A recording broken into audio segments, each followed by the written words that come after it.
Ang malamig na gabi ay dahan-dahang bumabalot sa paanan ng mga bundok ng Cordillera.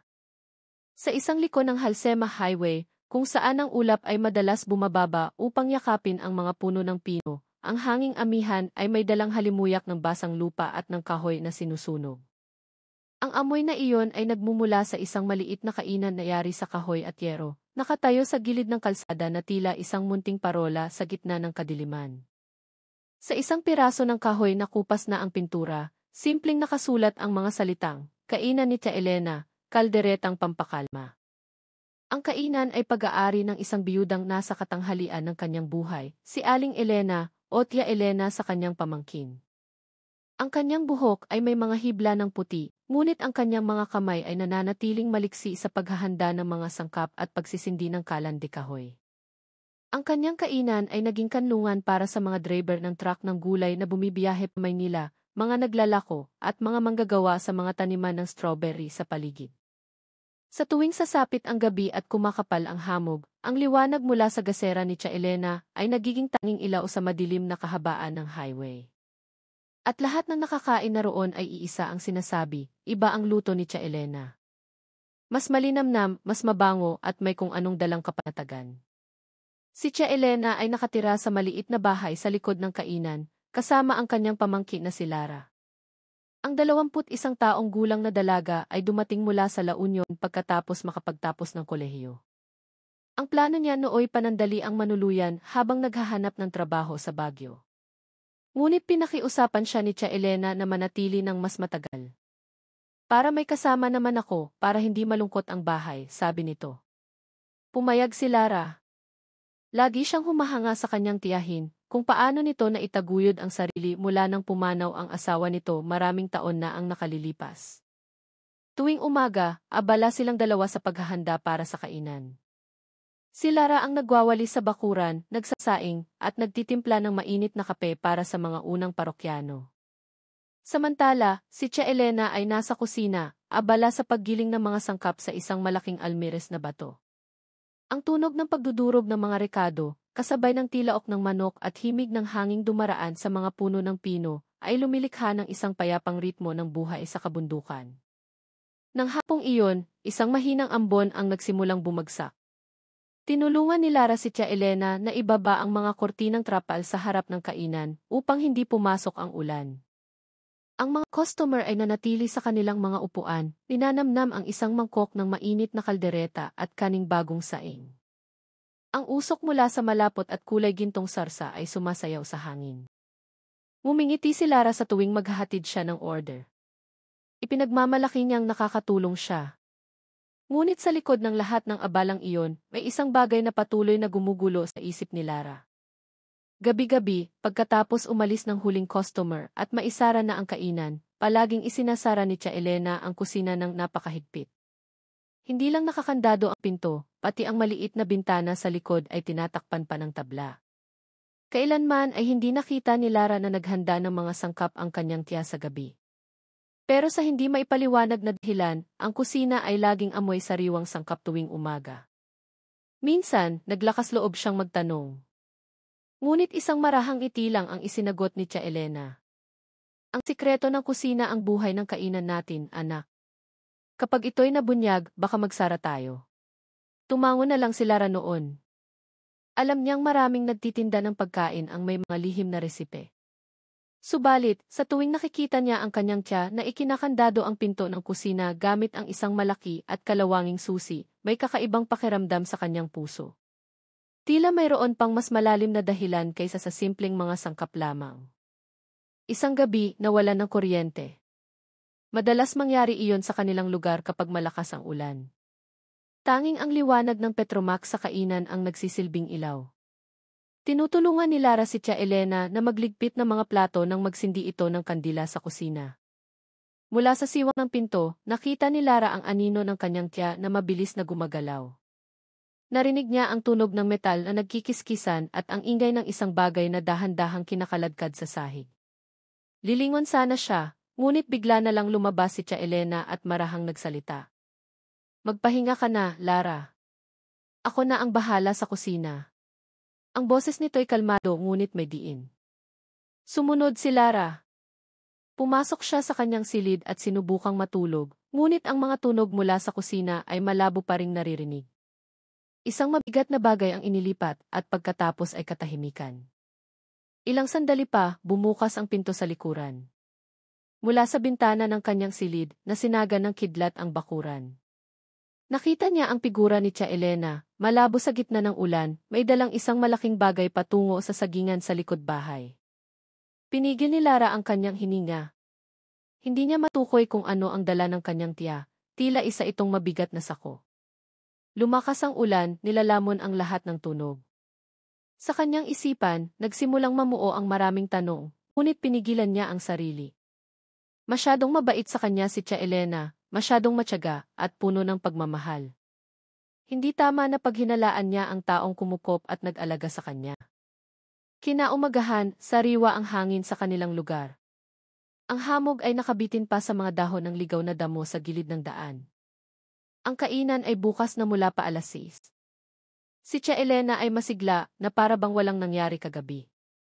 Sumisipol pa ito ng isang lumang kundiman habang naghihiwa ng karne sa isang makapal na sangkalan.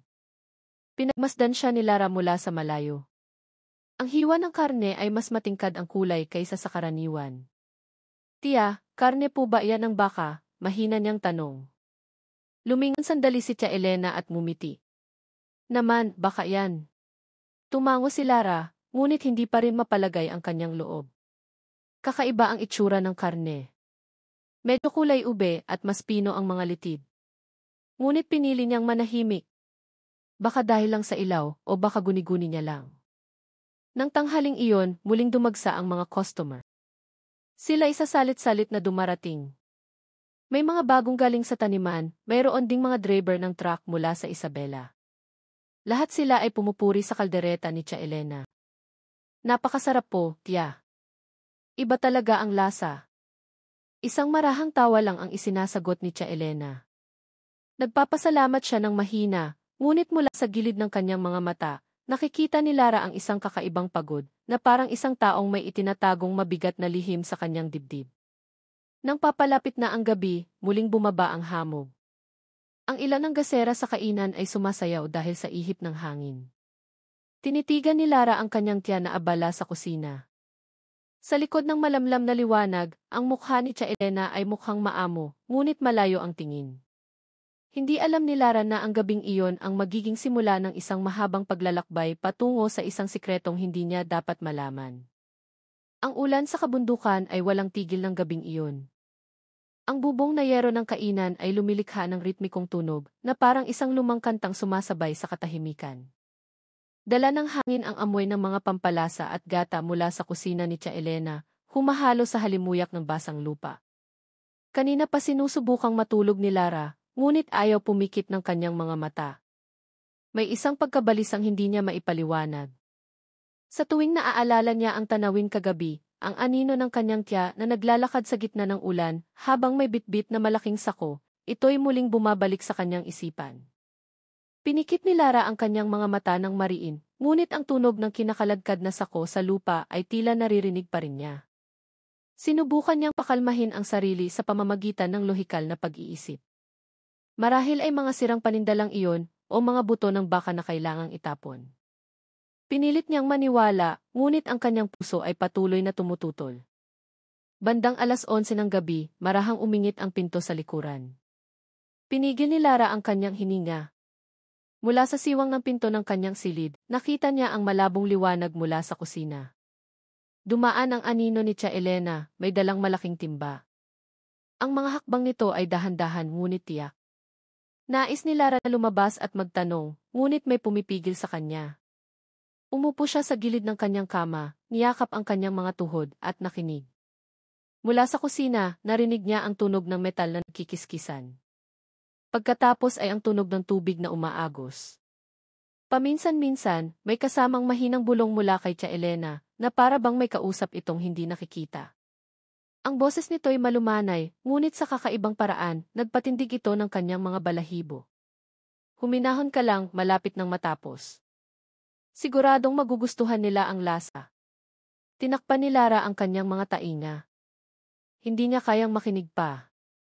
Ngunit matapos tumigil ang boses, lalo siyang naging mausisa. Dahan-dahan siyang lumapit sa bintana, bahagyang binuksan ang kurtina. Mula roon, tanaw niya ang likod bahay. Ang liwanag mula sa kusina ay tumatama sa basang lupa. Doon, nakita niya ang isang malaking aso na drum, at sa tabi nito, wala na ang sakong nakita niya kagabi. Lumakas ang ulan. Isinara ni Lara ang bintana at dahan-dahang umatras. Hindi niya alam ang gagawin. Mula nang dumating siya sa bahay na ito, itinuring siya ni Tia Elena na parang sariling anak. Tuwing umaga, ipinaghahanda siya ng almusal, ibinibili ng mga damit, at iniipunan pa siya ng kaunting kita mula sa kainan para sa kanyang kinabukasan. Ngunit ngayon, sa likod ng lahat ng kabaitang iyon, may isang bagay na nagpapabigat sa kanyang dibdib. Kinaumagahan, nanatiling bukas ang kainan gaya ng dati. Isang manipis na hamog ang nakabitin pa rin sa daan.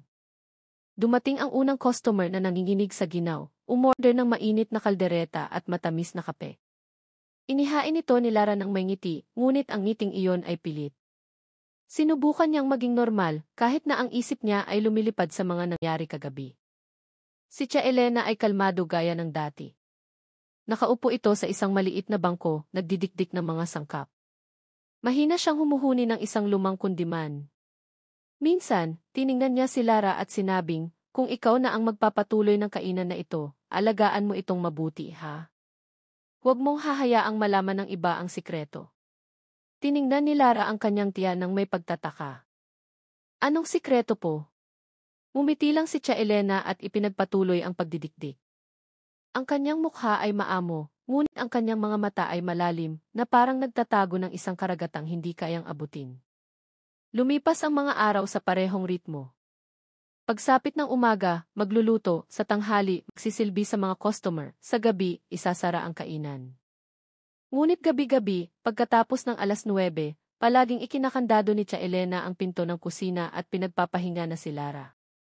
Kahit minsan ay hindi siya pinayagang tumulong sa paglilinis ng kusina sa gabi.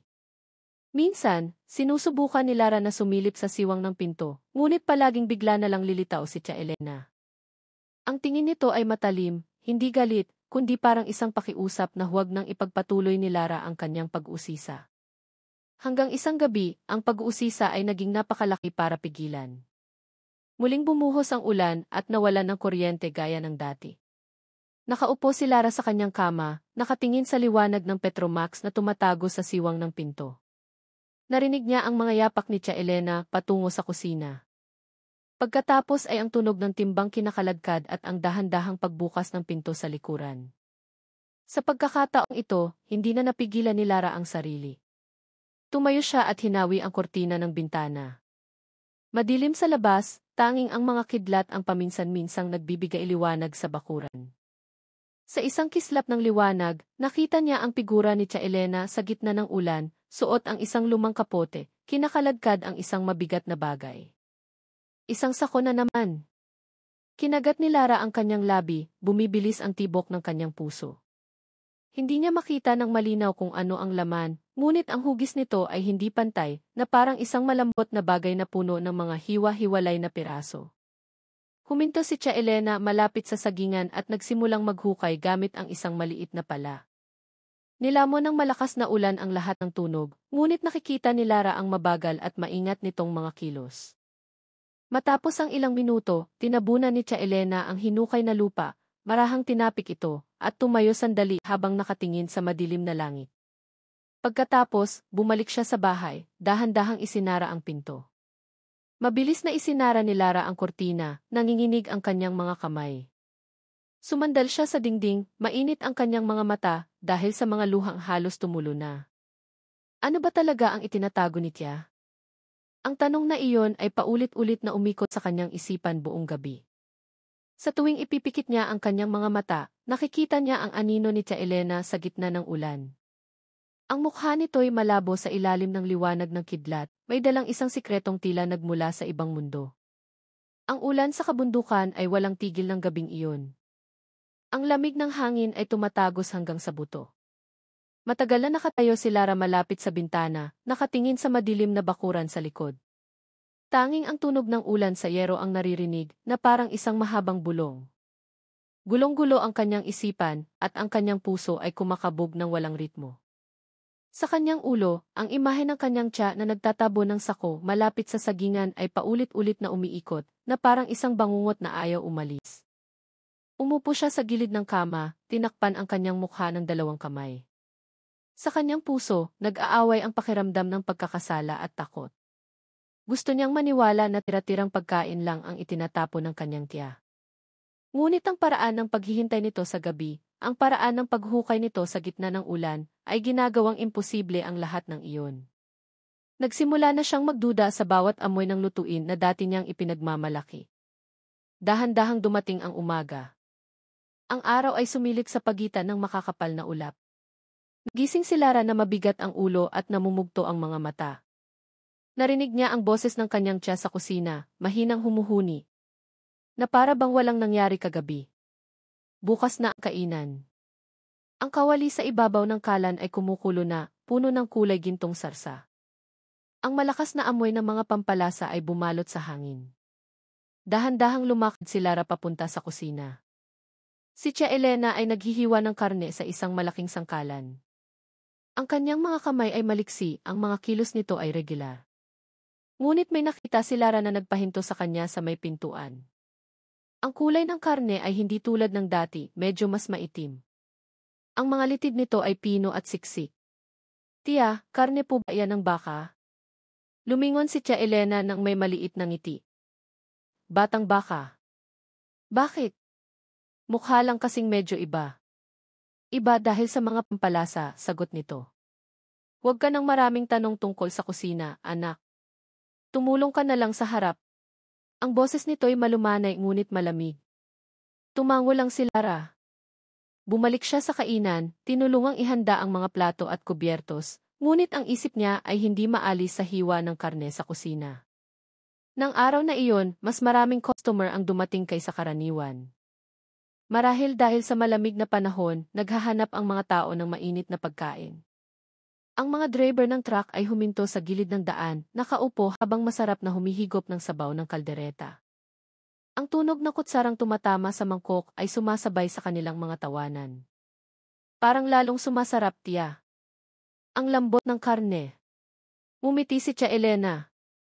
Salamat sa Diyos, sana'y magustuhan ninyo. Si Lara, na nakatayo malapit sa kaha, ay tahimik na nakamasid. Ang mga salita ng mga customer ay parang mga patalim na tumutusok sa kanyang isipan. Malambot, masarap, hindi malilimutan. Lahat ng papuring iyon ay lalong nagpapabigat sa kanyang dibdib. Pilit siyang umiti, ngunit ang kamay niyang maihawak na basahan ay bahagyang nanginginig.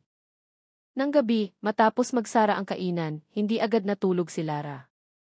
Naghintay siya sa kanyang silid na patay ang ilaw. Narinig niya ang mga yapak ng kanyang tiya mula sa sala. Sinundan ito ng tunog ng susi na umiikot sa pinto ng kusina. Katahimikan ng ilang sandali at pagkatapos ay ang tunog ng timba at tubig na muling dumadaloy. Dahan-dahang lumapit si Lara sa bintana. Mula sa maliit na siwang ng kurtina, nakita niya ang kaunting liwanag mula sa kusina. Gumagalaw sa loob ang anino ni Tia Elena. Minsan ay yumuyuko, minsan ay humihinto ng matagal na parang may kausap. Huminahon ka, malapit nang matapos. Siguradong magugustuhan nila. Ang pangungusap na iyon ay muling narinig. Ang boses nito'y mahina ngunit malinaw. Pinigil ni Lara ang kanyang hininga, bumibilis ang tibok ng kanyang puso. Alam niyang walang ibang tao sa bahay na ito maliban sa kanilang dalawa. Sino ang kausap ni Tia? Dahan-dahang umatras si Lara. Ngunit nasagi ng kanyang paa ang isang maliit na timba sa sahig. Ang tunog ng metal na nagbanggaan ay nagpagulat sa kanya. Sa isang iglap, tumigil ang mga tunog mula sa kusina. Katahimikan. Pagkatapos, may narinig siyang mga yapak na papalapit. Mabilis na pumasok si Lara sa kanyang silid, isinara ang pinto, at nagkunwaring natutulog. Mabilis ang tibok ng kanyang puso. Ang mga yapak ay lalong lumapit, huminto sa harap ng kanyang pinto. Dahan-dahang gumalaw ang doorknob. Pinigil ni Lara ang kanyang hininga, ngunit hindi bumukas ang pinto. Nanatili itong tahimik ng ilang segundo at pagkatapos ay lumayo na ang mga yapak. Kinaumagahan, kumilos si Tia Elena na parang walang nangyari. Naghanda siya ng almusal gaya ng dati, nagsindi ng kalan at inayos ang mga plato sa mesa. Pilit na umiti si Lara. Sa kanyang dibdib, may nabuong bagong paniniwala. May isang bagay na talagang itinatago sa kusinang iyon. Nang tanghali, tinulungan ni Lara na magwalis sa likod bahay. Sa ilalim ng puno ng saging na nakita niyang pinaghukayan ng kanyang tiya kagabi, iba ang itsura ng lupa, mas malambot at medyo mas maitim ang kulay. Lumuhod siya, hinawakan ito ng dulo ng kanyang daliri. Basa pa. Narinig niya ang boses ng kanyang tiya mula sa loob ng kainan. Mabilis na tumayo si Lara, pinagpagan ang kanyang pantalon para hindi maging kahina-hinala. Nang gabing iyon, ang kanyang pag-uusisa ay naging isang desisyon. Aalamin niya kung ano talaga ang nasa kusina. Muling bumagsak ang gabi sa kabundukan. Ang hangin mula sa mga bundok ay may dalang amoy ng basang dahon ng saging. Sa malayo, maririnig ang huni ng mga kuliglig at palaka. Sa loob ng bahay, ang ilaw sa kusina ay nananatiling malamlam. Maagang isinara ni Tia Elena ang kainan ng gabing iyon. Pagod daw siya. Ngunit sa paraan ng pagtingin ng kanyang mga mata sa pinto ng kusina, alam ni Lara na may hinihintay ang kanyang tiya. Nagkunwari sila na nagbabasa ng libro sa sala, ngunit paminsan-minsan ay sumusulyap siya sa direksyon ng kusina. Ang orasan sa dingding ay malapit ng mag-alas 9 nang kunin ni Tia Elena ang malaking susi mula sa kanyang bulsa at isinabit ito sa isang pako malapit sa pinto. Pagkatapos ay marahan siyang nagsalita, "Lara, magpahinga ka na.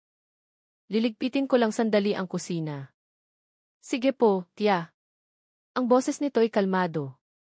Ngunit sa likod ng katahimikang iyon, naramdaman ni Lara ang isang bagay na mabigat. Pumasok siya sa kanyang silid, isinara ang pinto, ngunit hindi natulog. Umupo siya sa gilid ng kama, naghihintay na tumigil ang mga yapak ng kanyang tiya. Nang maging tahimik na ang lahat, dahan-dahan siyang tumayo. Ang susi na isinabit kanina ay naroon pa rin. Nanginginig ang kamay, kinuha niya ito. Ang kanyang puso ay kumakabog ng napakalakas na natatakot siyang marinig ito. Dahan-dahan siyang lumakad papunta sa kusina. Ang lumang pinto na yari sa kahoy ay mahigpit na nakasara. Mula sa siwang sa ilalim nito, may lumalabas na kaunting liwanag at isang malakas na amoy ng mga pampalasa na maihalong amoy ng bakal. Napalunok siya. Nanginginig ang kanyang kamay habang iniikot ang susi. Isang mahinang tiklikki ang narinig na nagpatayo sa kanyang mga balahibo. Dahan-dahang bumukas ang pinto.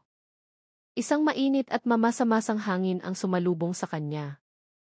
Ang kusina ay hindi tulad ng inaasahan niya.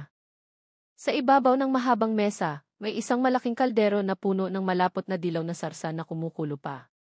Sa isang sulok, may ilang malalaking plastik na lalagyan na natatakpan ng tela. Ang mga kutsilyo na may iba't ibang sukat ay maayos na nakasalansan sa isang estante. Lahat ay mukhang malinis at matalas na parang bagong hasa. Dahan-dahang humakbang si Lara. Bawat hakbang ay parang napakabigat. Inalis niya ang isang takip ng tela sa lalagyan at naamoy ang isang matapang na lansa na nagpasuka sa kanya. Umatras siya ng isang hakbang. Ngunit tinalo ng kanyang pag-uusisa ang kanyang takot. Binuksan niya ang susunod na lalagyan. Sa loob nito, may mga hiwa ng karne na mamula-mula. Ang mga litid nito ay pino, ang hugis ay kakaiba, hindi tulad ng karne ng baka o kambing. Natigilan si Lara. Sinubukan niyang maghanap ng lohikal na dahilan. Baka karne ng baboy, baka mga pirasong pinakuluan na. Ngunit nang mapadako ang kanyang tingin sa isang hibla ng mahabang itim na buhok na nakadikit sa isang hiwa, nanlambot ang kanyang mga tuhod. Buhok ng tao. Nabitawan niya ang takip ng lalagyan. Umalingaw-ngaw ang tunog sa maliit na kusina. Hirap siyang huminga. Umatras siya hanggang sa tumama ang kanyang likod sa dingding. Basa ang kanyang mga mata, umiikot ang kanyang ulo. Lahat ng mga imahe tungkol sa sako, tungkol sa hinukay na lupa, ay naging isang nakakatakot na konklusyon. Tinakpan niya ang kanyang bibig, pinipigilan ang paghikbi. Sa hirap na paglakad, lumabas siya sa kusina, dahan-dahang isinara ang pinto at ibinalik ang susi sa dati nitong lugar. Nanginginig ang kanyang katawan. Tumakbo siya sa kanyang silid at bumagsak sa kama. Ang mga luha ay tumulo ng hindi mapigilan. Ang amoy ng lansa ay tila nakadikit pa rin sa dulo ng kanyang mga daliri. buong gabi hindi makatulog si Lara. Sa tuwing ipipikit niya ang kanyang mga mata, nakikita niya muli ang imahe ng mga hiwa ng karne. Sa kanyang isipan, isang pangungusap ang umalingaw-ngaw, nagluluto si Tia ng isang bagay na hindi galing sa hayop. Pagsapit ng umaga na may maulap na langit, nakaupo si Lara sa gilid ng kama, nakatingin sa sahig. Ang tunog ng mga kalderong nagbabanggaan mula sa kusina ay parang isang paulit-ulit na bangungot. Naghanda na si Tia Elena ng almusal. Nang lumabas si Lara sa kanyang silid, binati siya nito ng isang ngiti, gaya ng dati. Nakatulog ka ba ng mahimbing, anak? Umiling si Lara. Hindi po gaano. Tumawa ng bahagya si Tia Elena. Baka dahil sa lamig ng gabi. Uminom ka mamaya ng salabat para uminit ang katawan mo. Tiningnan lang siya ni Lara ng walang imik. Ang mukha ng kanyang tiya ay kalmado, na parang walang itinatago. Ngunit para kay Lara, ang katahimikang iyon ay lalong nakakatakot. Tiningnan niya ang mga kamay ng kanyang tiya na naghahalo ng sarsa ng kaldereta sa malaking kaldero. Ang mga kamay na dati niyang hinahangaan dahil sa kaliksihan ay tila naging dayuhan na parang may hinawakang hindi dapat. Nang araw na iyon, nanatiling bukas ang kainan, patuloy na dumarating ang mga customer. Pinupuri nila ang lasa ng kaldereta gaya ng dati. Ngunit sa tuwing may isang taong sumusubo ng karne, nasusuka si Lara. Pinipigilan niya ang kanyang mga luha habang nagsisilbi na maputla ang mukha. Nang hapon, nang tahimik na ang kainan, napagdesisyonan ni Lara ang isang bagay sa kanyang puso. Hindi siya maaaring manahimik na lang. Kailangan niyang malaman kung saan nanggagaling ang lahat ng karning iyon. Ngunit paano? Palaging binabantayan ni Tia Elena ang kusina ng may bukas na mga mata at tainga. Isang maling hakbang ay maaaring maging sanhi ng kanyang pagkakabuking. Nang lumubog ang araw sa likod ng bundok, tumayo si Lara sa likod bahay. Ang lupa sa ilalim ng puno ng saging ay mukhang payapa, na parang hindi kailanman hinukay. Ngunit alam niya na sa ilalim niyon ay may isang bagay na hindi na niya maaaring baliwalain. Ang sikat ng araw sa kabundukan ay tumago sa siwang ng mga puno at nagbigay ng mainit na liwanag sa bubong ng bahay ni Tia Elena. Ang tilawak ng manok mula sa malayo ay nag-uunahan. Ang araw na iyon ay mukhang ordinaryo, ngunit para kay Lara, ang mundo ay nagbago na mula pa noong nakaraang gabi. Bawat amoy ng pampalasa, bawat tunog ng kutsilyo sa sangkalan, ay tila banyaga na sa kanyang pandinig. Nakaupo si Lara sa mahabang mesa ng kainan, nakatitig sa isang tasa ng tsaa na malamig na. Sa kusina, si Tia Elena ay mukhang kalmado gaya ng dati. Humuhuni ito ng isang lumang kundiman habang maliksing hinihiwa ang karne. Paminsan-minsan, nagdadagdag ito ng dahon ng laurel at tanglad sa malaking kaldero. Ang amoy ng kaldereta ay nagsimulang kumalat, mabango at nakakatakam, ngunit para kay Lara, ang amoy na iyon ay nagdudulot ng pagkasuka. Marahang nagsalita si Lara, "Tia, pwede po ba akong tumulong maghiwa ng gulay?" Lumingon sandali si Tia Elena at sumagot, "Sige, pero huwag mong hawakan ang karne, ha?" Matalim ang mga kutsilyo sa kusina. Tumango si Lara. Ang kanyang mga mata ay nakatingin sa malaking kaldero sa ibabaw ng kalan. Dahan-dahang kumukulo ang sarsa nito, lumilikha ng mahinang tunog. May nakita siyang lumulutang sa ibabaw, isang bagay na maliit at bilog na parang. Napalunok siya at mabilis na tumingin sa ibang direksyon, sinusubukang kumbinsihin ang sarili na butol ng iyon ng baka. Pagsapit ng tanghali, muling napuno ang kainan. Isang driver ng truck mula sa Isabela ang huminto para kumain. Isang matandang customer na nagngangalang Mang Kiko ang naupo sa isang sulok, masarap na humihigop ng sabaw. Sabi ni Mang Kiko, lalong sumasarap ang kaldereta ni Aling Elena, ang lambot ng karne. Ngumiti si Tia Elena. Salamat sa Diyos, Mang Kiko. Lihim na pamana ng pamilya. Nakatayo si Lara sa likod ng kaha, pilit na ngumingiti. Ang salitang lihim-pi ay tila napakabigat sa kanyang pandinig. Pinagmasdan niya ang mukha ng kanyang tiya na mukhang maamo sa mga customer. Tila walang dinadalang problema, ngunit sa kanyang mga mata, may isang pagod na mahirap ipaliwanag. Nang hapon, nagsimulang humupa ang mga tao sa kainan. Naghuhugas ng plato si Lara nang lumapit si Tia Elena at marahang nagsalita, "Lara, pagod ka na ba?" "Medyo po, tiya." "Magpahinga ka na. Mamayang gabi, medyo matatagalan tayong magsara." Maraming driver ang dumadaan kapag umuulan. Sige po, tiya. Nang gabi, muling bumuhos ang ulan. Ang kalangitan ay binalot ng makakapal na ulap. Ang tunog ng tubig sa kanal ay parang isang kantang nagpapatulog sa nayon. Ngunit hindi makatulog si Lara. Tinitigan niya ang kisam ng kanyang silid, nakikinig sa mga yapak ng kanyang tiya sa kusina. Ang tunog na iyon ay paulit-ulit na parang isang nakakatakot na ritmo, ang kalansing ng kutsilyo sa sangkalan, ang sitsit ng kumukulong tubig, at ang mahinang bulong. Hinawi ni Lara ang kortina ng bintana. Mula roon, nakita niya si Tia Elena na nakatayo sa harap ng malaking kaldero. Ang kanyang mukha ay nailawan ng gasera.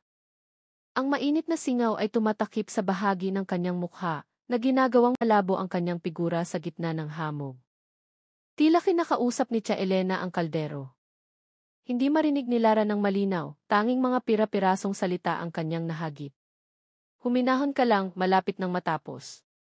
Mamaya, malambot na ang lasa, siguradong magugustuhan nila. Dahan-dahang umatras si Lara at isinara ang kortina. Pinigilan niya ang mga luhang nagsimulang dumaloy. Sa kanyang puso, nagdasal siya na sana isang masamang panaginip lang ang lahat ng ito. Kinaumagahan, sinubukan ni Lara na maging normal. Tumulong siya sa pagsisilbi sa mga customer at mumiti sa isang batang kasama ng kanyang mga magulang. Isang bata ang inosenteng nagsabi, ang sarap po ng kaldereta, parang luto ni nanay sa bahay. Mabilis na yumuko si Lara. Naalala niya ang kanyang ina sa La Union na laging nagtuturo sa kanya na huwag kukunin ang hindi sa iyo kahit gaano ka pa kagutom. Ngayon, nakatira siya sa isang kainan na marahil ay naghahain ng isang bagay na labag sa aral na iyon. Nang hapong iyon, nang pumunta si Tia Elena sa palengke para bumili ng mga sangkap, naglakad si Lara sa likod bahay. Tumayo siya sa ilalim ng puno ng saging, nakatingin sa lupang malambot pa rin. Dahan-dahan siyang lumuhod at nagsimulang maghukay gamit ang kanyang mga kamay. Malamig at madulas ang lupa. Pagkatapos ng ilang sentimetro, may nasalat siyang isang matigas na bagay. Inalis niya ang lupa sa paligid nito. Isang maliit na buto ang lumitaw, kasing laki ng isang daliri, pino at bilog sa dulo. Natigilan si Lara. Gusto niyang sumigaw, ngunit walang boses na lumabas. Dahan-dahang bumagsak ang ulan, nababasa ang kanyang buhok at damit. Nanginginig ang kamay, tinabunan niya muli ang lupa at tumayo. Sa kanyang puso, alam niyang ang takot ay naging katotohanan na. Ang kusinang iyon ay hindi lang isang lugar ng pagluluto, kundi isang lugar na nagtatago ng isang madilim na sikreto. Nang gabi, bumalik si Tia Elena mula sa palengke. Nakita niya si Lara na nakaupo sa sala at mumiti. Tulungan mo ako, ha? Bukas, magdadagdag tayo ng bagong putahe. Tiningnan ni Lara ang kanyang tiya na basa ang mga mata. Anong bagong putahe po, tiya? Mahinang sumagot si Tia Elena, espesyal na kaldereta para sa mga suki. Ang mga salitang iyon ay nagpalamig sa dugo ni Lara. Alam niyang mas masamang darating. Ang gabi sa kabundukan ay laging mabilis dumating. Pagkatapos maglaho ng takip silim sa likod ng mga burol, lumalamig ang hangin at nagsisimulang bumaba ang manipis na hamog. Mula sa maliit na daan sa harap ng kainan ni Tia Elena, tanging ang tunog ng tubig na tumutulo mula sa yero at ang pagaspas ng hangin sa mga kawayan ang naririnig.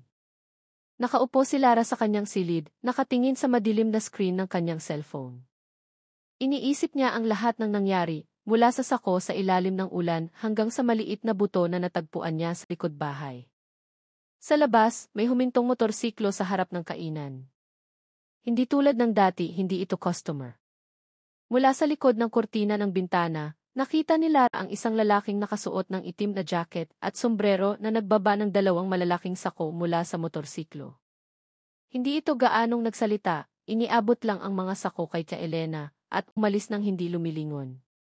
Ang malamlam na ilaw sa bakuran ay ginagawang malabo ang lahat. Ngunit malinaw na nakita ni Lara ang isang pulang likido na tumutulo mula sa dulo ng isa sa mga sako. Tinakpan niya ang kanyang bibig, pinipigilan ang hininga para hindi makalikha ng ingay. Tumayo sandali si Tia Elena sa harap ng mga sako. Pagkatapos, sa isang mabagal na kilos, sinimulan niyang kalagkarin ang mga ito papunta sa likod bahay. Ang tunog ng pagkiskis ng sako sa lupa ay malinaw na naririnig sa gitna ng katahimikan ng gabi. Nanigas si Lara sa bintana. Bawat hakbang ni Tia Elena ay parang isang alingaw na yumayanig sa kanyang puso.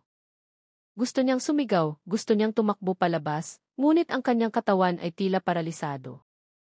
Ang kanyang mga mata lamang ang sumusunod sa kilos ng kanyang tiya, hanggang sa maglaho ang figura nito sa likod ng maliit na bodega malapit sa kulungan ng manok. Ilang minuto ang lumipas, bumalik si Tia Elena sa bahay. Marumi ang kanyang mga kamay, ngunit ang kanyang mukha ay kalmado na parang walang nangyari. Dahan-dahan niyang isinara ang pinto at pinatay ang ilaw sa bakuran. Nagmamadaling bumalik si Lara sa kanyang kama, nagkunwaring natutulog nang lumapit ang mga yapak ng kanyang tiya. Malinaw na narinig ang tunog ng susi na umiikot. Ikinandado ni Tia Elena ang lahat ng pinto gaya ng dati. At pagkatapos, narinig ang kanyang malumanay ngunit malamig na boses. Huwag kang lalabas sa gabi, anak. Maraming mababangis na hayop sa labas. Pinigil ni Lara ang kanyang hininga. Matapos lumayo ang mga yapak, dumaloy ang kanyang mga luha ng hindi namamalayan. Naintindihan niya ngayon na ang tinatawag na mababangis na hayop ay marahil hindi lang ang mga gumagala sa labas ng bahay. Kinaumagahan, mamasa-masa ang hangin. Tinulungan ni Lara na buksan ang kainan, ngunit ang isip niya ay nakatutok pa rin sa nangyari kagabi. Si Tia Elena ay mukhang normal, naghahanda ng mga sangkap, naghuhugas ng bigas, at naghihiwa ng dahon ng laurel nang may katahimikan. Walang bakas ng anumang pagkabahala. Nang bandang 9:00, dumating ang isang matagal ng customer na nagngangalang Mang Rendra. Umupo ito sa isang sulok na may magiliw na ngiti. Binati siya ni Lara ng may galang. Sabi ni Mang Rendra, wala talagang katulad ang kaldereta ni Aling Elena. Ang lasa nito ay laging nakakamiss. Mahinang sumagot si Tia Elena, salamat po kung nagustuhan ninyo. Resipe po ito ng pamilya, hindi pwedeng mawala. Si Lara, na may dalang matamis na kape, ay tiningnan ang mukha ng kanyang tiya ng may nanginginig na puso. Ang mga salitang resipe ng pamilya ay tila naging isang sumpa. Nang tanghali, matapos umalis ang mga customer, tinawag ni Tia Elena si Lara sa kusina. Ang boses nito ay malumanay, ngunit may bahagyang diin. Lara, mamayang gabi, huwag kang lalabas ng kwarto, ha? Maglilinis ako ng kusina. Mahinang sumagot si Lara. Opo, tiya. Ngunit sa kanyang puso, mayroon na siyang ibang plano. Gusto niyang malaman kung ano ang nangyayari sa tuwing ikinukulong ng kanyang tiya ang sarili sa kusina tuwing gabi. Pagsapit ng gabi, muling bumuhos ang ulan. Nagkunwari si Lara na natutulog, ngunit ang kanyang mga mata ay nanatiling bukas. Bandang 12:00, dahan-dahang bumukas ang pinto sa likuran. Narinig niya ang mababagal na yapak. Pagkatapos ay ang tunog ng isang mabigat na bagay na kinakaladkad.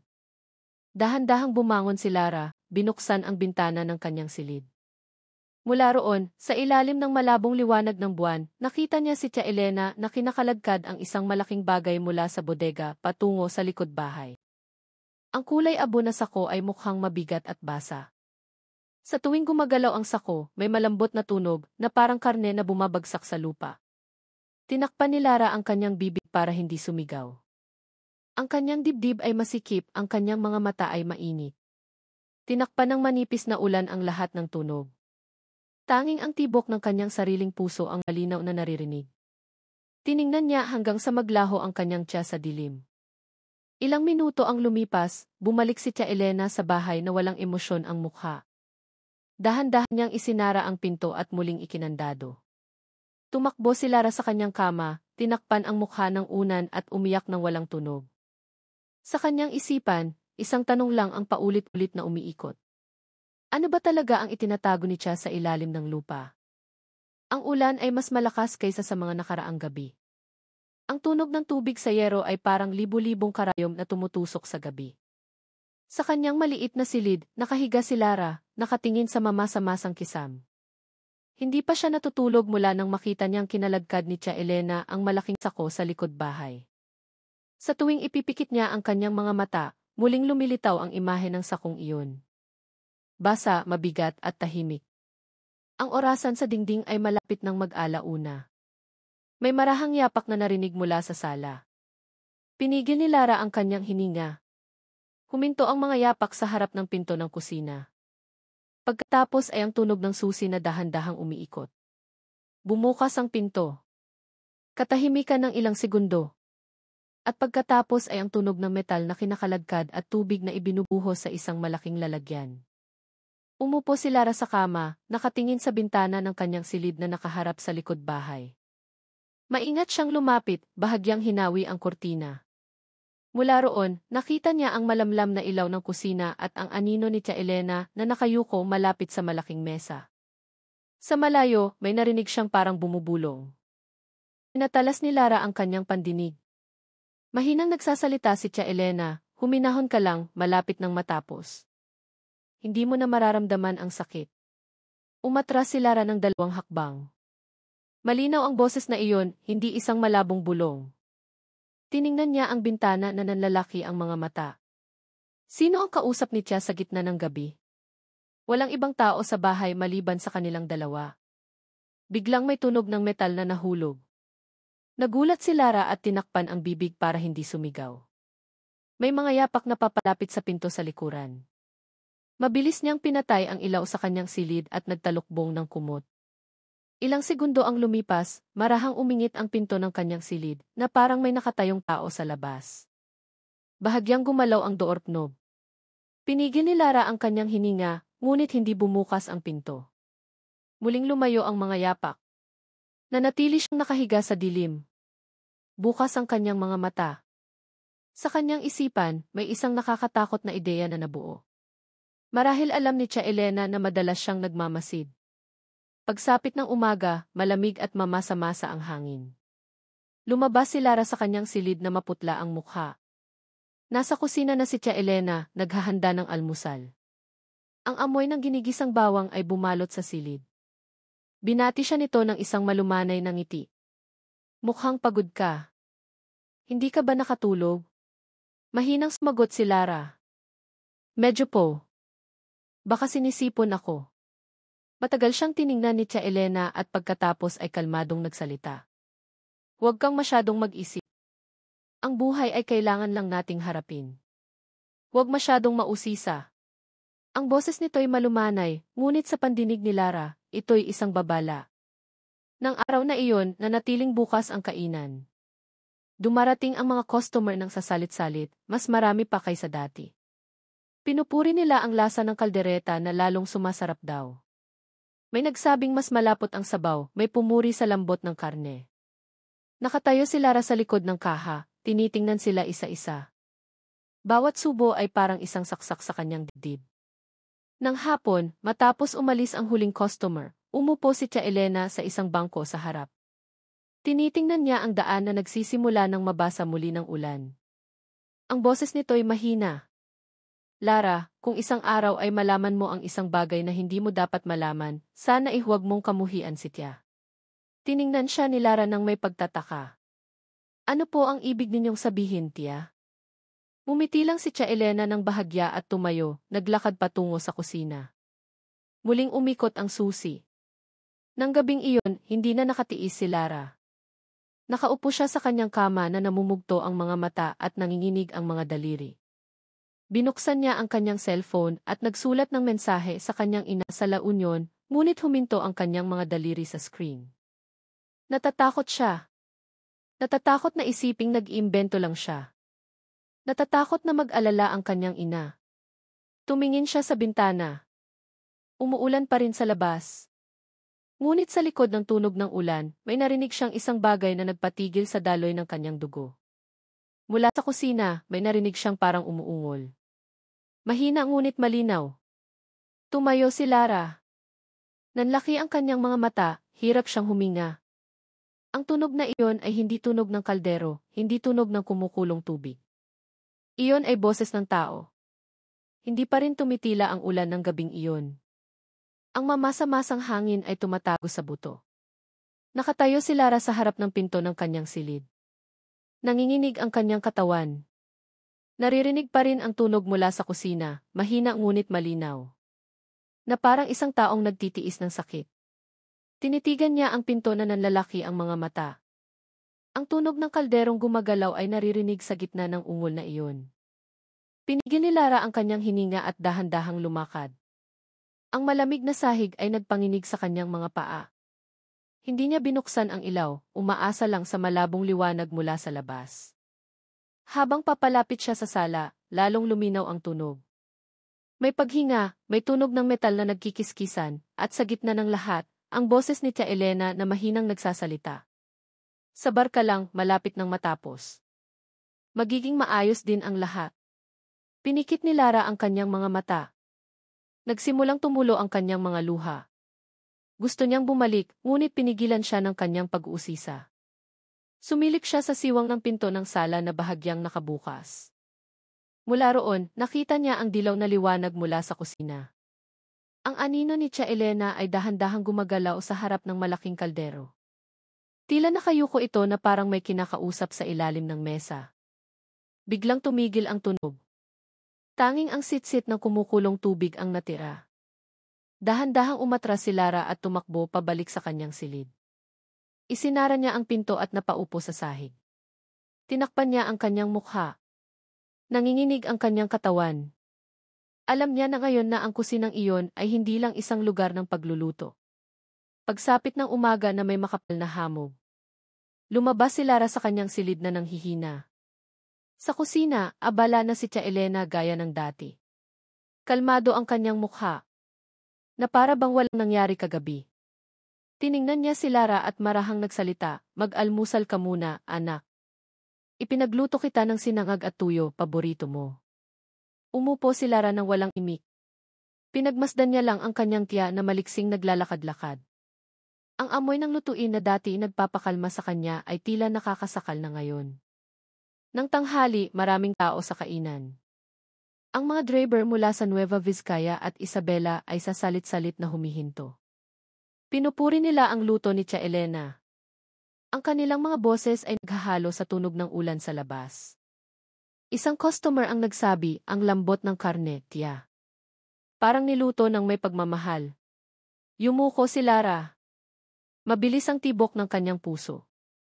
Hindi niya kayang marinig ang papuring iyon. Lahat ng salitang maganda para sa iba ay nagpapahirap sa kanya. Nang hapon, nang humupa na ang mga tao, isang lalaki ang dumating.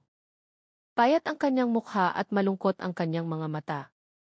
Nakasuot siya ng kulay kape na jacket na basa ng ulan. Umupo siya sa isang sulok ng walang imik. Pinagmasdan siya ni Lara mula sa malayo. Lumapit si Tia Elena na may ngiti. "Ano po ang sa inyo, Ginoo?" Mahinang sumagot ang lalaki. "2 order ng kaldereta, isa po'y pabalot." Ang boses nito ay walang emosyon, ngunit may isang bagay na mabigat dito. Nang tumalikod si Tia Elena papunta sa kusina, tiningnan ng lalaki si Lara. Malamig at matagal ang kanyang tingin. Napalunok si Lara, pilit na nagkunwaring abala. Nang dumating ang order, mabilis na kumain ang lalaki at may inilabas mula sa bulsa ng kanyang jacket. Isang maliit na sobre ang inilagay niya sa mesa nang walang sinasabi. Mabilis na kinuha ni Tia Elena ang sobre at inilagay sa kanyang apron. Pagkatapos ay mahina siyang nagsalita, "Salamat po. Ingat po kayo sa daan." Tumango lang ang lalaki at umalis nang hindi lumilingon.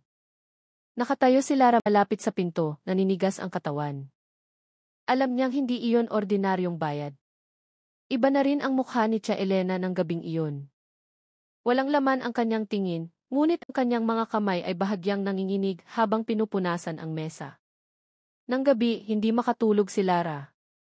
Nakaupo siya sa gilid ng kama, nakatingin sa bintanang puno ng hamog. Mula sa kusina, naririnig pa rin ang boses ng kanyang tiya.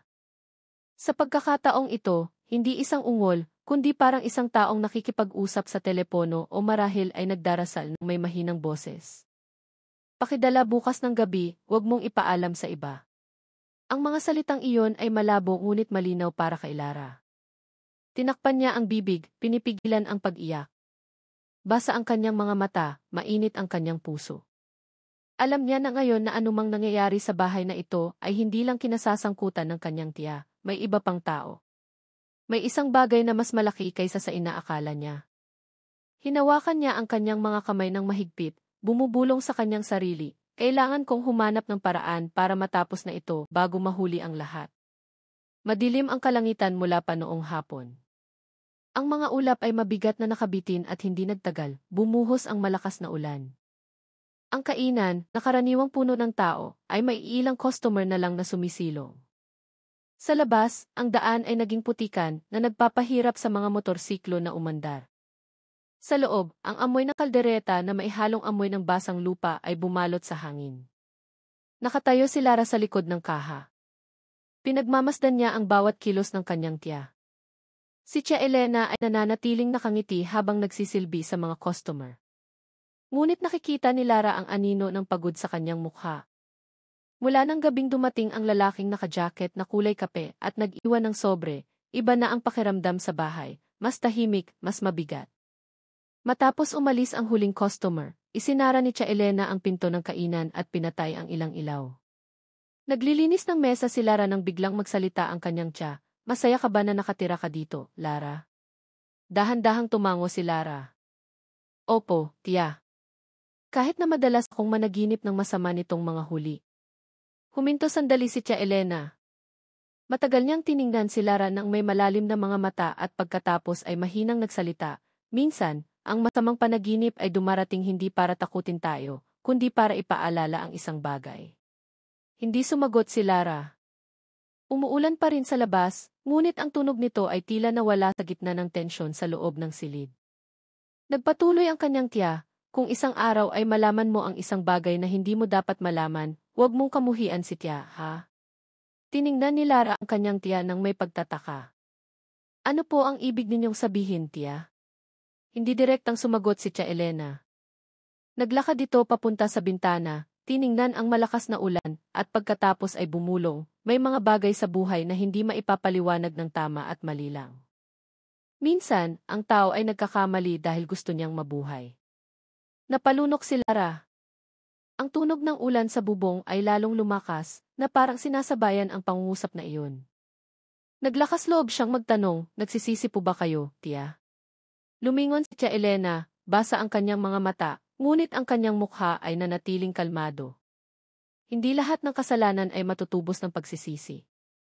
Minsan, ang tanging paraan para dalhin ito ay sa pamamagitan ng pananahimik.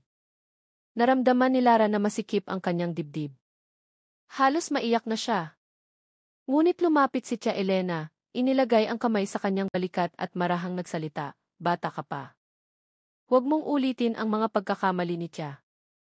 Ang mundo ay hindi mabait sa mga mahihina, pero huwag mong hayaang mawala ang iyong konsensya para lang mabuhay. Tumulo ang mga luha ni Lara. Hindi niya alam kung yayakapin niya ang kanyang tiya o lalayo dito. Lalong lumakas ang ulan sa labas. Sa katahimikang iyon, tumalikod si Tia Elena papunta sa kusina at sinabing, ihahanda ko na ang karne para bukas. Matulog ka na. Tiningnan ni Lara ang likod ng kanyang tiya na dahan-dahang naglaho sa likod ng pinto ng kusina. Pagkatapos ng ilang sandali, muling narinig ang tunog ng susi. Alam niyang nakakandado na ang kusina. Ngunit ng gabing iyon, hindi niya kayang manahimik. Tumayo siya sa harap ng pinto ng kanyang silid, nakatingin sa langit na paminsan-minsan ay nagliliwanag dahil sa kidlat. Pagkatapos, sa isang mabagal na hakbang, lumabas siya sa kanyang silid, tinahak ang madilim na pasilyo patungo sa sala. Mula sa kusina, may marahang tunog na parang isang taong naghahalo ng isang bagay. Idinikit niya ang kanyang tainga sa pinto ng kusina. Katahimikan ng ilang sandali at pagkatapos ay may narinig siyang isang tunog na nagpanginig sa kanya. Ang boses ni Tia Elena, mahina ngunit malinaw na parang nagdarasal. Panginoon, patawarin niyo po ako. Alam kong mali ito pero wala po akong pagpipilian. Umatras si Lara ng isang hakbang, nanginginig ang kanyang dibdib.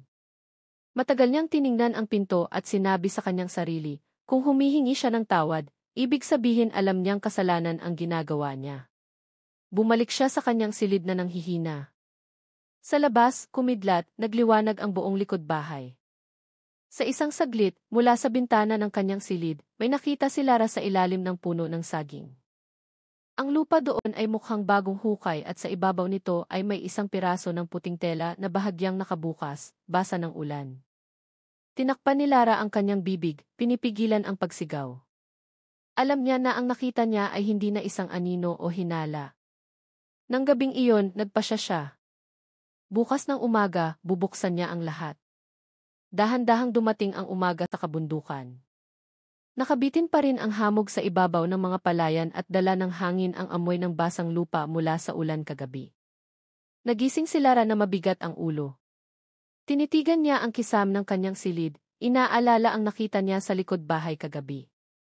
Ang puting tela sa ibabaw ng bagong hukay na lupa ay hindi maaaring isang pagkakataon lang.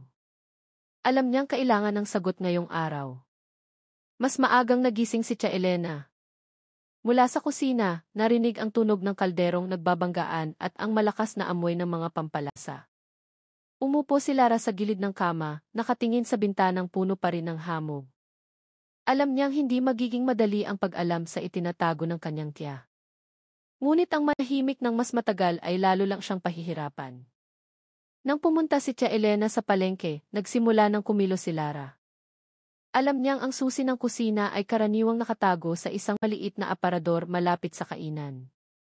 Hinintay niyang maglaho ang tunog ng lumang motorsiklo ni Tia Elena at pagkatapos ay dahan-dahang kinuha ang susi. Nanginginig ang kanyang kamay habang iniikot ito sa susyan. Isang mahinang kiklikki ang narinig, ngunit parang isang malakas na pagsabog sa kanyang pandinig. Dahan-dahang bumukas ang pinto. Ang amoy ng mamasa-masang hangin na maihalong pampalasa ay sumalubong sa kanyang ilong.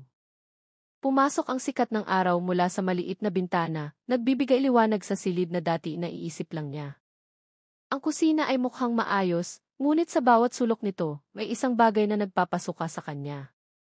Sa mahabang mesa, ang malalaking kutsilyo ay nakasalansa na may kakaibang kinang. Ang mga kaldero na puno ng dilaw na sarsa ay mainit pa rin sa ibabaw ng kalan. Sa isang sulok, may isang malaking plastik na lalagyan na mahigpit na nakasara. Maingat na lumapit si Lara. Dahan-dahan niyang binuksan ang takip. Isang malansang amoy ang sumalubong na nagpatakip sa kanyang ilong. Sa loob ng lalagyan, may isang malaking hiwa ng karne na may pino na mga litid. Ito'y mamula-mula at basa. Kakaiba ang hugis nito, mas mukhang bahagi ng katawan ng tao, kaysa sa karne ng baka o kambing. Matagal niya itong tiningnan. Tinatanggihan ng kanyang isipan ang nakikita ng kanyang mga mata. Ngunit nang mapadako ang kanyang tingin sa isang bagay sa ilalim ng lalagyan, hirap siyang huminga. May isang hibla ng mahabang itim na buhok na nakadikit sa hiwa ng karne. Mabilis siyang umatras, nabitawan ang takip ng lalagyan na lumikha ng malakas na ingay. Nataranta. Tinakpan niya ang bibig, pinipigilan ang pagsigaw. Dumaloy ang kanyang mga luha nang hindi namamalayan. Tumakbo siya palabas ng kusina at sumandal sa dingding. Nanginginig ang kanyang katawan. Alam niya na ngayon na lahat ng kanyang hinala ay totoo. Matagal siyang nakaupo sa sahig, sinusubukang ayusin ang kanyang paghinga. Sa kanyang isipan, isang bagay lang ang naroon. Kailangan niyang umalis sa bahay na ito sa lalong madaling panahon. Ngunit saan? Wala siyang kakilala sa lugar na iyon. Kung pupunta siya sa pulis, maniniwala kaya sila sa kanya? May narinig siyang tunog ng motorsiklo mula sa labas. Umuwi na si Tia Elena mula sa palengke. Mabilis na tumayo si Lara at isinara ang pinto ng kusina. Isinabit niya ang susi sa dati nitong lugar at nagkunwaring abala sa pagwawalis sa harap. Pumasok si Tia Elena na may dalang plastic bag na puno ng gulay at karne. Ang kanyang mukha ay mukhang normal, masigla pa nga. Lara, nag-almusal ka na ba? Umiling si Lara. Hindi pa po, tiya. Tumawa ng bahagya si Tia Elena. Ikaw talagang bata ka. Mamaya, malalaman mo ang sarap ng pagkain. Inilagay niya ang kanyang mga pinamili sa mesa at nagsimulang maghanda. Tahimik na pinagmasdan ni Lara. Mula sa isa sa mga plastic bag, may nakita siyang pulang likido na tumutulo sa sahig. Mabilis itong pinunasan ni Tia Elena ng basahan at pagkatapos ay inilagay ang karne sa mesa nang hindi tumitingin kay Lara. Nang tanghali, muling napuno ang kainan. Ngunit sa pagkakataong ito, bawat customer na dumarating, bawat kutsarang kaldereta na kanilang ninanamnam, ay parang isang masamang panaginip para kay Lara. Hindi niya kayang makita silang kumakain ng masarap nang hindi alam kung ano ang kanilang inunguya. Pagsapit ng gabi, nang tahimik na ang kainan, lumapit si Lara kay Tia Elena na nagsasara ng kaha. Ang kanyang boses ay nanginginig ngunit may diin. Tia, pwede po ba akong magtanong? Dahan-dahang lumingon si Tia Elena. Siyempre, anak. Tiningnan siya ni Lara ng malalim. Ang karne po na niluluto natin araw-araw. Saan po yan galing? Katahimikan. Hindi agad sumagot si Tia Elena. Ang kanyang tingin ay nanatili sa mukha ni Lara ng ilang segundo bago siya huminga ng malalim. Ang kanyang boses ay mahina. Masyado ka ng maraming nakikita at iniisip, anak. Minsan, may mga bagay na mas mabuting hindi mo na lang malaman. Naramdaman ni Lara na tuyo ang kanyang lalamunan. Gusto niyang sumagot, ngunit ang mga salita ng kanyang tiya ay parang isang patalim. Sa katahimikang iyon, tanging ang tunog ng ulan na muling nagsimulang bumagsak sa labas ang naririnig. Isinara ni Tia Elena ang kanyang notebook at naglakad papunta sa pinto ng kusina. Bago pumasok, huminto siya sandali at nagsalita ng hindi lumilingon, kung talagang gusto mong malaman, huwag kang magsisi mamaya. Nanigas si Lara, bumibilis ang tibok ng kanyang puso. Alam niyang ang gabing ito ang magiging gabi ng katapusan. Walang tigil ang ulan ng gabing iyon. Ang tunog ng tubig sa yero ay nagpapatunay na ang maliit na bahay sa kabundukan ay tila nakakulong sa ibang mundo. Nakaupo si Lara sa gilid ng kama, nakatingin sa bintanang puno ng mga patak ng tubig. Gulong-gulo ang kanyang isipan.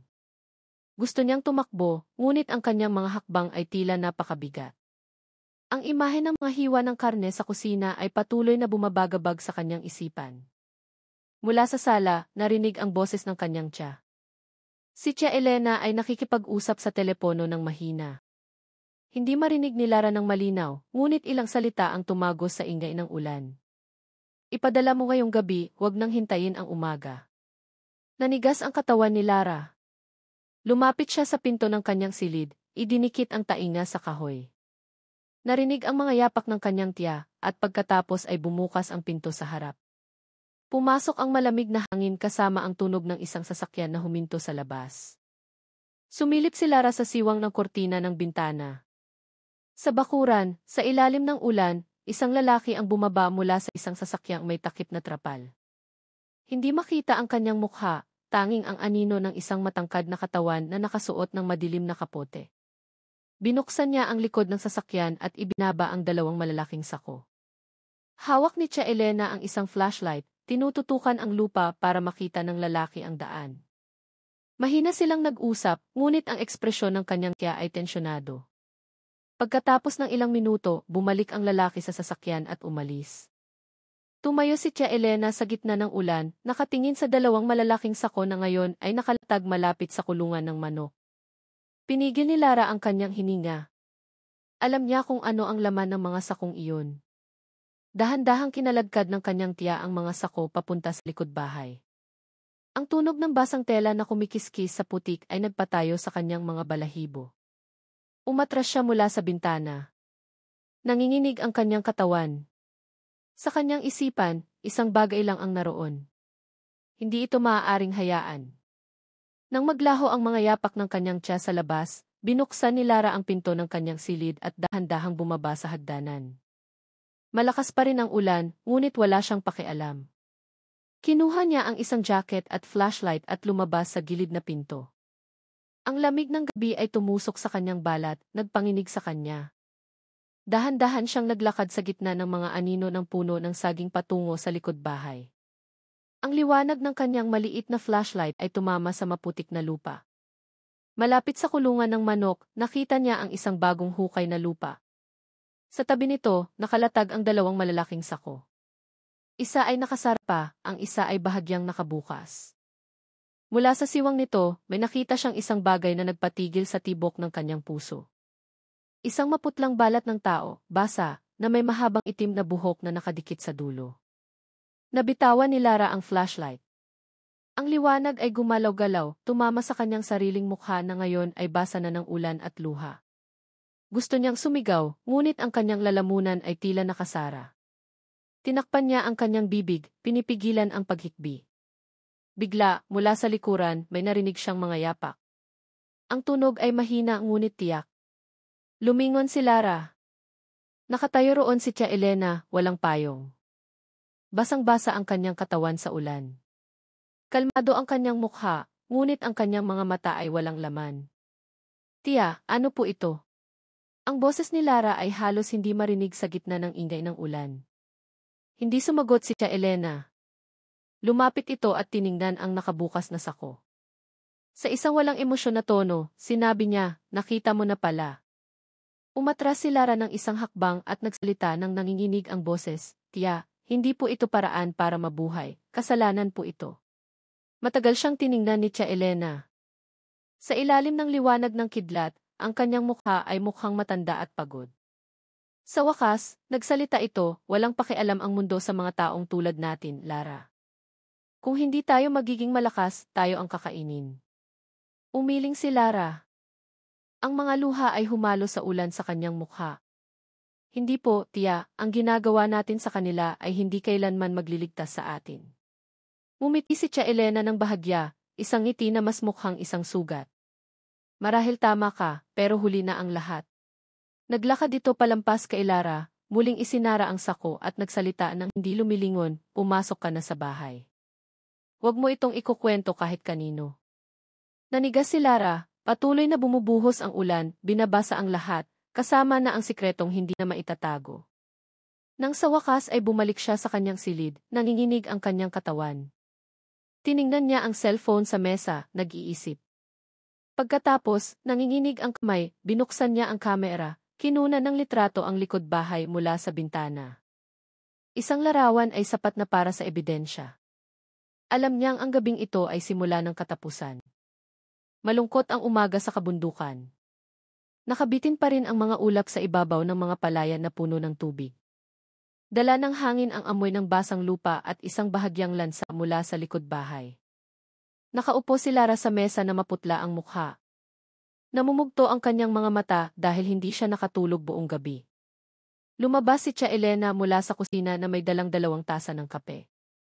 Ang kanyang mukha ay kalmado gaya ng dati na parang walang nangyari kagabi. Inilagay niya ang isang tasa sa harap ni Lara at umupo sa tapat nito. Uminom ka, mahina niyang sabi. Tiningnan ni Lara ang tasa, ngunit hindi ito hinawakan. Sa kanyang puso, nag-aaway ang awa at takot. Naaalala pa rin niya ang sako sa ilalim ng ulan, ang maputlang balat na nakita niya, at ang malamig na tingin ng kanyang tiya. Humigop si Tia Elena ng kape at nagsalita, huwag kang magpakita ng takot sa harap ng iba, Lara. Magsisimula silang magtanong. Hindi sumagot si Lara. Mahina lang siyang tumango. Mas huli nang buksan ang kainan ng araw na iyon. Nagsimulang dumating ang mga customer pagsapit ng tanghali, lahat ay mukhang normal. Nagbibiruan ang mga tao, sumusubo ng mainit na kaldereta, pinupuri ang lasa na lalong sumasarap daw. Ngunit para kay Lara, bawat kutsarang kaldereta ay parang isang parusa. Nakatayo siya malapit sa kaha, nagkukunwaring abala sa mga tala. Samantala, sa bulsa ng kanyang jacket, marahang nag-vibrate ang kanyang cellphone. Isang mensahe mula sa kanyang kaibigan sa Maynila. Si Marco, isang batang mamamahayag na dati nang nagsulat tungkol sa mga pagkain sa probinsya. Lara, diyan ka pa rin ba nagtatrabaho sa kainan na yan? Narinig ko maraming nawawala sa lugar ninyo. Mabilis ang tibok ng puso ni Lara. Hinawakan niya ng mahigpit ang kanyang cellphone, tinitigan ang screen ng ilang segundo bago sumagot na nanginginig ang mga daliri. Marco, may alam ako, pero natatakot ako. Halos agad-agad dumating ang sagot. Kung may ebidensya ka, ipadala mo sa akin. Sisiguraduhin kong ligtas ka. Tumingin si Lara sa paligid. Si Tia Elena ay abala sa pagsisilbi sa mga customer sa gitnang mesa. Maingat na kinuha ni Lara ang cellphone mula sa kanyang bulsa, binuksan ang gallery, at tiningnan ang larawang kinuha niya kagabi. Ang sako, ang bagong hukay na lupa, at ang bahagyang nakikitang maputlang balat. Nanginginig ang kanyang kamay. Pinindot niya ang i-send button. Ngunit bago pa maipadala ang mensahe, narinig ang boses ng kanyang tiya sa likuran niya. Lara, pakikuha ng dahon ng laurel sa kusina. Mabilis na lumingon si Lara. Ang mukha ni Tia Elena ay mukhang normal, ngunit ang tingin ng kanyang mga mata ay matalim. Mabilis na itinago ni Lara ang kanyang cellphone at sumagot, Opo, tiya. Naglakad siya papunta sa kusina na naninigas ang mga hakbang. Doon, mas malamig ang hangin. Ang amoy ng mga pampalasa ay maihalong amoy ng metal. Sa mesa, may isang malaking kaldero na mahigpit na nakasara. Tiningnan niya ito sandali bago buksan ang aparador, kumuha ng dahon ng laurel. Nanginginig ang kanyang kamay nang hindi niya mapigilan. Pagbalik niya sa harap, nakatayo na si Tia Elena malapit sa kaha. Tinitingnan niya ang cellphone sa mesa nang may matalim na tingin. "Cellphone mo ito, Lara." Huminto si Lara. Tila tumigil ang daloy ng kanyang dugo. Nakalimutan niyang inilagay ang cellphone sa mesa nang buksan niya ang gallery. Kinuha ni Tia Elena ang cellphone, inikot ang screen, at tiningnan ang larawang nakabukas pa. Hindi nagbago ang kanyang mukha, ngunit ang kanyang mga daliri ay dahan-dahang pumindot. Binura niya ang larawan isa-isa, at pagkatapos ay inilagay ang cellphone sa mesa. Biglang naging tahimik ang kainan, nawala ang ingay ng mga customer. Mahina ngunit may diin na nagsalita si Tia Elena. "May mga bagay na hindi mo dapat ibahagi, anak. Ang ilang sikreto ay mas mabuting ibaon kasama ng kasalanang nagluwal sa kanila." Yumuko si Lara, nagsimulang tumulo ang kanyang mga luha. Alam niyang sa pagkakataong ito, hindi na niya maitatago ang kanyang takot. Naglakad si Tia Elena papunta sa kusina, iniwan si Lara na nakatayo ng naninigas. Nang magsara ang pinto, tiningnan ni Lara ang kanyang cellphone. Nabura na nga ang larawan, ngunit naintindihan niya ang isang bagay. Nabasa ni Marco ang kanyang mensahe bago ito nabura. Ibig sabihin, nagsimula nang gumalaw ang katotohanan palabas ng kainan na iyon. Nang hapong iyon, malungkot ang kalangitan. Ang araw ay malabo lang sa likod ng makakapal na kulay abo na ulap. Nanatiling bukas ang kainan, ngunit hindi na kasing dami ng dati ang mga tao. Mula nang may ulat na nawawala ang 2 residente sa kalapit na barangay, ilang customer ang nagsimulang dumalang. Nakaupo si Tia Elena sa isang upuan malapit sa bintana, nakatingin sa mahinang ulan. Sa kanyang mukha, may isang pagod na mahirap basahin. Naglilinis ng mga mesa si Lara habang sumusulyap sa kanyang tiya. May isang bagay sa mga mata ng babae na nagbago, mas malalim, mas madilim. Mula sa pangunahing daan, may narinig na tunog ng motorsiklo na huminto. Lumingon si Lara. Isang lalaking nakasuot ng kulay kape na jacket ang bumaba, may dalang malaking bag. Dahan-dahan siyang lumapit sa kainan. Nang makalapit, nakilala siya ni Lara. Si Marco, ang kanyang matagal ng kaibigan mula sa Maynila. Mabilis ang tibok ng kanyang puso. Hindi niya inaasahan na talagang darating si Marco. Ngumiti ng bahagya si Marco, bumati ng may mahinang boses. "Magandang hapon po, gusto ko sanang kumain ng kaldereta." Lumingon si Tia Elena at binati siya gaya ng ibang customer. "CJ, iho. Umupo ka kung saan mo gusto." Umupo si Marco sa isang sulok ng kainan. Nagkunwari si Lara na naghahanda ng inumin, ngunit ang kanyang mga mata ay patuloy na nagmamasid sa kanyang tiya na naglalakad papunta sa kusina. Nang tumingin si Marco sa kanya, mabilis siyang bumulong, "Huwag kang magsasalita dito. Mamaya sa likod." Dahan-dahang tumango si Marco. Kumain siya ng tahimik, ngunit ang kanyang mga mata ay matalas na nagmamasid sa bawat sulok ng silid. Mula sa kusina, muling naamoy ang malakas na amoy ng kaldereta. Ngunit para kay Lara, ang amoy na iyon ay nagdadala na ng takot, hindi ng sarap. Matapos umalis ang ibang customer, dahan-dahang pumunta si Lara sa likod ng kainan, sa maliit na bodega kung saan nakatago ang bigas. Hindi nagtagal, pumasok si Marco mula sa likod na pinto. Seryoso ang kanyang mukha, ngunit malumanay ang kanyang boses. "Lara, nabasa ko ang mensahe mo bago nabura. Alam kong mapanganib kung mananatili ka pa rito. Sabihin mo sa akin ang lahat ngayon." Tumingin si Lara sa sahig at nagsimulang magsalita nang nanginginig ang boses. Ikinuwento niya ang tungkol sa mga sako, sa freezer, at sa mga hiwa ng karne na natagpuan niya. Tungkol sa mga gabi kung kailan tumatanggap si Tia Elena ng mga padala mula sa isang misteryosong lalaki. Tungkol sa larawang kinuha niya. Nakikinig si Marco nang hindi pumuputol. Nang matapos si Lara, huminga siya ng malalim at mahinang nagsalita, "Matagal ko nang pinaghihinalaan ito. Ang mga kaso ng pagkawala ng tao sa lugar na ito ay laging nagtatapos sa paligid dito. Hindi lang ako dumating para kumain, kundi para kumuha ng ebidensya." Binuksan niya ang kanyang bag, inilabas ang isang maliit na kamera at isang voice recorder. Tiningnan siya ni Lara na nanlalaki ang mga mata. Gusto mong i-record ngayon? Tumango si Marco. Magkukunwari akong humihingi ng permiso para i-feature ang kainan ninyo. Kung papayag siya, may paraan tayong makapasok. Pero kung tatanggi siya, ibig sabihin alam niyang hindi ako customer, pagpapatuloy niya.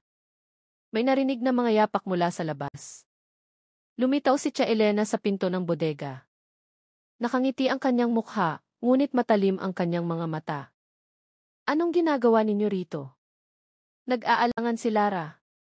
Ipinapakita ko lang po kung saan nakalagay ang bigas sa kaibigan ko, Tia. Tiningnan ni Tia Elena si Marco nang may katahimikan. Opo, Ale.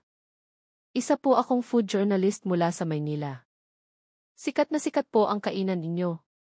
Gusto ko sanang i-feature.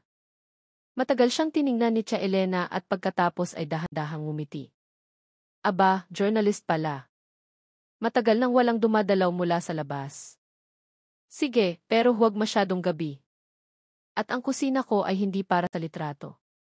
Ang boses nito'y malumanay, ngunit may isang diin doon. Tumango si Marco. Siyempre po. Salamat po. Tumalikod si Tia Elena at iniwan sila. Nang lumayo ang kanyang mga yapak, bumulong si Marco. Kailangan nating makita ang kusinang iyon ngayong gabi. Bago mawala ang lahat ng ebidensya. Kinagat ni Lara ang kanyang labi sa pagitan ng takot at ginhawa. Alam niyang hindi aatras si Marco. Ngunit sa kanyang puso, alam din niyang ang gabing darating ay maaaring maging katapusan ng lahat. Mabilis na dumating ang gabi. Ang kalangitan ay madilim na walang bituin, tanging ang paminsan-minsang kidlat ang humahati sa mga ulap. Ang huni ng mga kuliglig ay maihalong tunog ng tubig mula sa maliit na kanal sa tabi ng kainan. Sa loob, ang ilaw ng gasera ay malamlam, nagbibigay ng mga anino sa lumang dingding na kahoy. Sarado na ang kainan.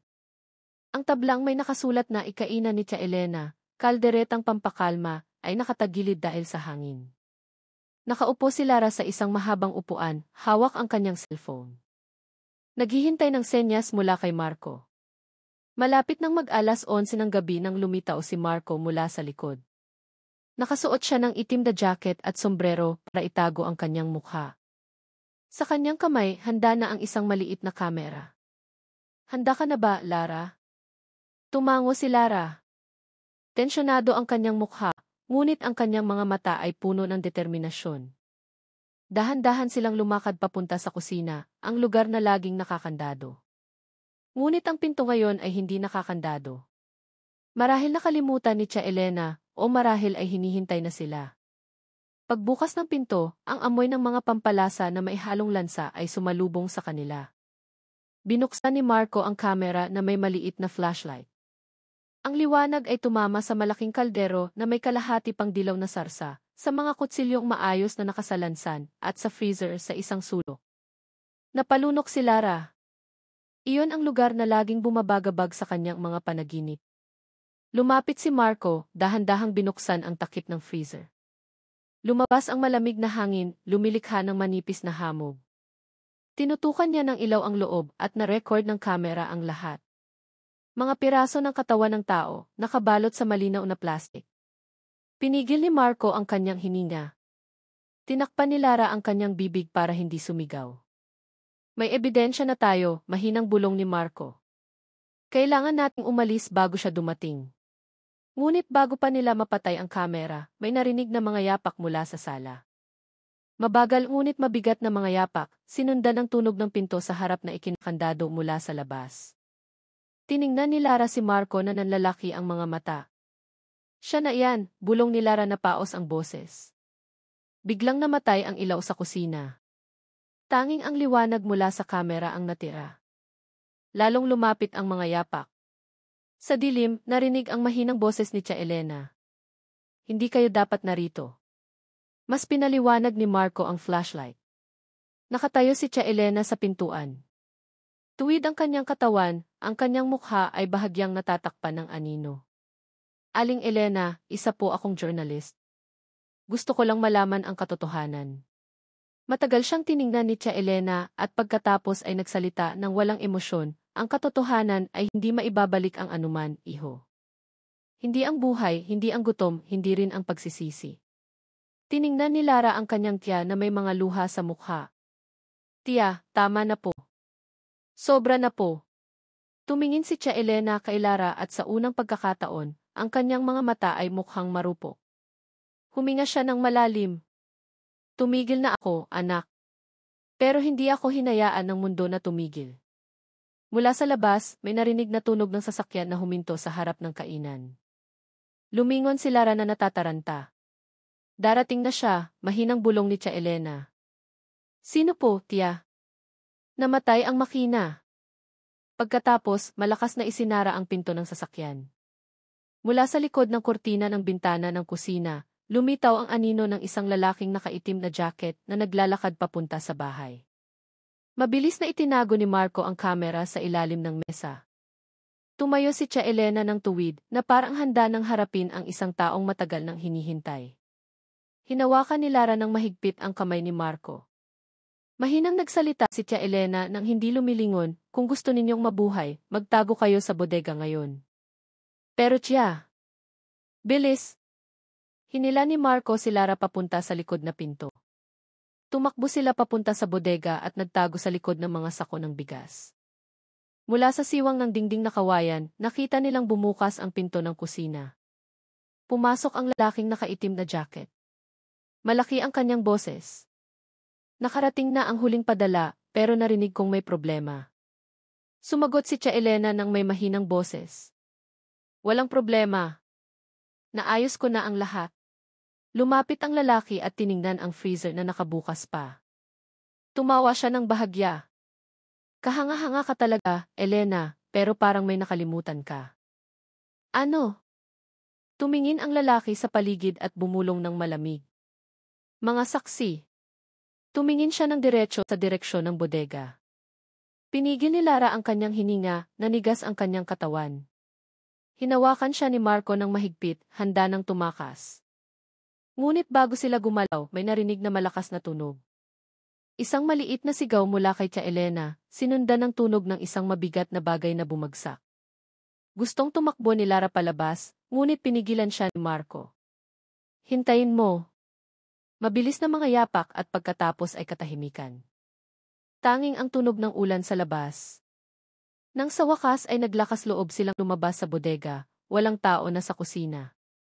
Bukas ang pinto sa likod at sa sahig, may isang kutsilyo na puno ng dugo. Tumingin si Marco sa paligid na maputla ang mukha. Sa mesa, ang kanyang maliit na kamera ay bukas pa. Ang pulang ilaw nito ay kumikislap, na record ang lahat. Tiningnan niya si Lara at mahinang nagsalita, kailangan na nating umalis ngayon. Tumakbo sila palabas ng bahay sa gitna ng ulan ng gabi. Mula sa malayo, malabong narinig ang tunog ng sirena ng pulis. Hindi alam kung sino ang tumawag, ngunit ng gabing iyon, ang sikreto ng kainan ni Tia Elena ay nagsimula ng mabuksan. Ngunit para kay Lara, hindi pa iyon ang katapusan. Dahil lang lumingon siya, sa gitna ng kumikislap na kidlat, nakita niya ang figura ni Tia Elena na nakatayo sa harap ng bahay, basang-basa, nakatingin sa kanilang pag-alis. Ang kanyang ngiti ay malabo, ngunit sa kanyang mga mata, may isang bagay na hindi na kailanman mawawala. Dumating ang umaga sa kabundukan na may kulay abong langit. Ang mga labi ng ulan kagabi ay tumutulo pa rin mula sa mga dahon ng saging at sa bubong ng bahay. Isang manipis na usok ang umaakyat mula sa mga labi ng kainan na ngayon ay nasunog na. Ang amoy ng uling na may halong amoy ng sunog na pampalasa ay bumalot sa hangin. Nakaupo si Lara sa gilid ng daan. Ang kanyang katawan ay nakabalot sa isang manipis na kumot na ibinigay ng isang kapitbahay. Walang laman ang kanyang tingin sa mga labi na dati tahanan at ipinagmamalaking kainan ni Tia Elena. Malapit sa kanya, si Marco ay nakikipag-usap sa dalawang pulis. Ang maliit na kamera na nailigtas niya mula sa kusina ay naging pangunahing ebidensya. Sabi ng pulis ng may mahinang boses, nakahanap kami ng mga labi ng karne sa freezer na imposible galing sa hayop.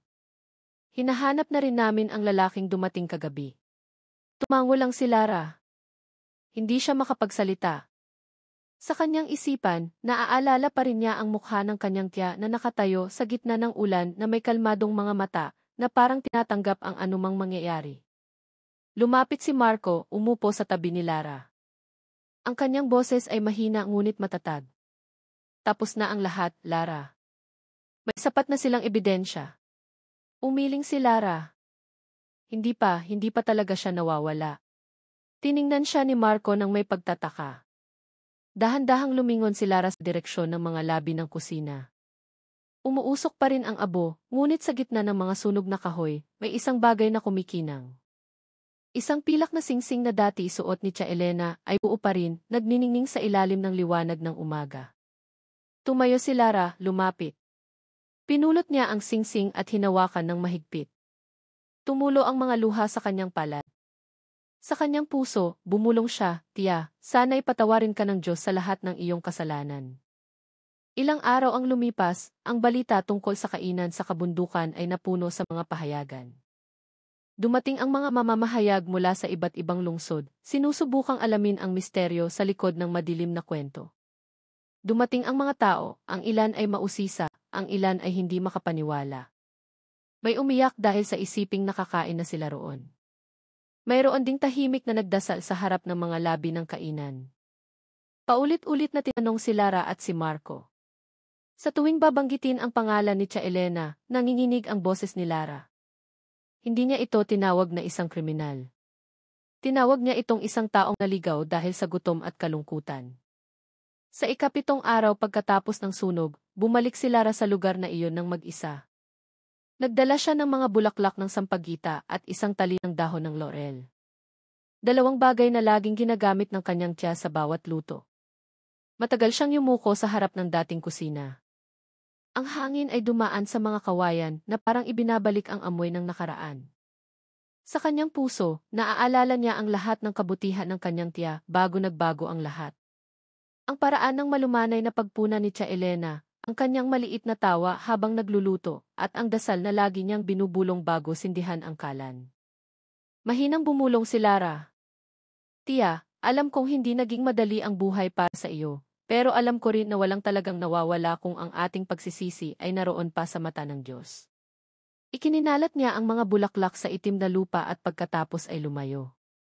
Ilang buwan ang lumipat si Lara sa Maynila at nagtrabaho sa isang social institution na tumutulong sa mga mahihirap na kababaihan.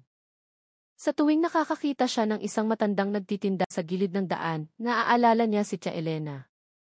Sa katahimikan, nangako siyang tutulungan sila para wala nang kailangang magkasala para lang mabuhay. Sa pagtatapos ng bawat gabi, bago matulog, laging nagsisindi si Lara ng isang maliit na kandila sa bintana ng kanyang silid. Ang kandilang iyon ay sinindihan niya hindi para alalahanin ang takot, kundi para ipagdasal ang kaluluwa ng kanyang tiya na naligaw sa madilim na landas. At sa gitna ng liwanag ng kandila na ginagalaw ng hangin, madalas niyang nararamdaman na nakikita niya ang anino ng kanyang tiya na nakangiti ng may kapayapaan, may dalang isang kaldero ng kaldereta. Marahil ay isang alaala lang iyon, ngunit para kay Lara, ito'y isang paalala na kahit sa gitna ng kasalanan, may maliit na puwang para sa pagsisisi, at mula sa pagsisisi, may bagong pag-asa. Tumingin siya sa labas ng bintana at bumulong, sana lahat ng nawala ay makahanap ng daan pa uwi. At pagkatapos ay ipinikit niya ang kanyang mga mata, hinayaang maging payapa muli ang gabi. Hindi laging nagbibigay ng madaling pagpipilian ang buhay. Ngunit kapag tayo'y naharap sa kadiliman, piliin pa rin nating huwag mawala ng konsensya.